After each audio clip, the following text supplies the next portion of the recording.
Long press the power button to turn on. Long press again to turn off. Short press the V button to cycle through volume levels. Short press the S button to cycle through sensitivity levels.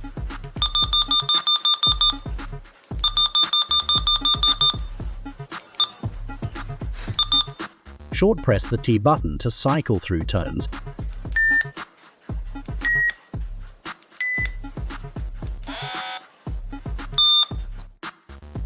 Hold the S button to change the color.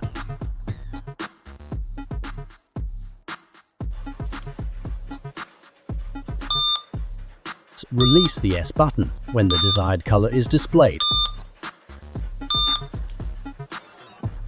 There is a 2.5mm jack on the right side of the alarm for hanging indicators or swingers.